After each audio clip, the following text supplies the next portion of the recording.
ডাইরেক্টরদের দলই তো খেলছে এবারে বিপিএল এ। আবার কিছু কিছু ডাইরেক্টর বলছে আমি কেন পাইলাম না। এখন শুনছি একটা নাকি দলের সংখ্যা বাড়তে পারে, কারণ ক্রিকেট বোর্ডে ডাইরেক্টর হিসেবে যারা রয়েছেন অনেকেই দল পেয়েছেন, মানে ডাইরেক্টরদের দলই তো খেলছে এবারে বিপিএল এ। আবার কিছু কিছু ডাইরেক্টর বলছে আমি কেন পাইলাম না, আমি কি দোষ করলাম। ঠিক আছে, এখন তাদেরকেও ডিস্ট্রিবিউট করতে হচ্ছে নানাভাবে, দলের সংখ্যা বেড়ে গেছে।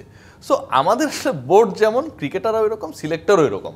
সো এরকম তো হবেই না, এরকম হবে ঠিক আছে, কিন্তু ঘটনা হচ্ছে যে যদি আমরা অনেক সময় অনেক সীমাবদ্ধতার কথা শুনি, ক্রিকেট বোর্ডেরও সীমাবদ্ধতার কথা শুনি, 1200-1300 কোটি টাকার বোর্ড, সেখানে সীমাবদ্ধতার কথা শুনি। আচ্ছা, এই কথাটা কেন শোনা যায় না যে আমাদের অ্যাবিলিটি এই পর্যন্তই, আমাদের সামর্থ্য এই পর্যন্তই, জাতীয় দল হোক এ দল হোক আমাদের সামর্থ্য এই পর্যন্তই।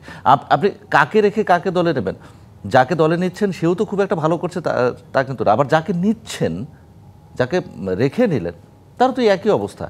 এখন কথা হচ্ছে যে ওই বর্ডারটা কেন টানা হয় না যে আমাদের সামর্থ্য এই পর্যন্ত? না, এখানটা এটা একটা জাস্টিফাইড করার চেষ্টা করা, ঠিক আছে, যে আপনি ধরেন আপনি কোটিপতি, কিন্তু আপনি বলছেন যে দেখো আমার তো আসলে 10 টাকার বেশি সামর্থ্য নাই, তাহলে আপনার ওই বাকি যে হচ্ছে টাকা পয়সাগুলো আছে এগুলোর খোঁজ কেউ করবে না। বলুন এই লোকটা আসলে দামি 10 টাকা, এর কাছে 10 টাকাই আছে। বাংলাদেশ ক্রিকেট বোর্ড এই যে এই কথাটা বলে আমাদের সামর্থ্য পাপনের সময় থেকে শুরু করে এখন পর্যন্ত চলছে। বুলবুল ভাই অনেক লেকচার মারতেন আগে, মনে আছে?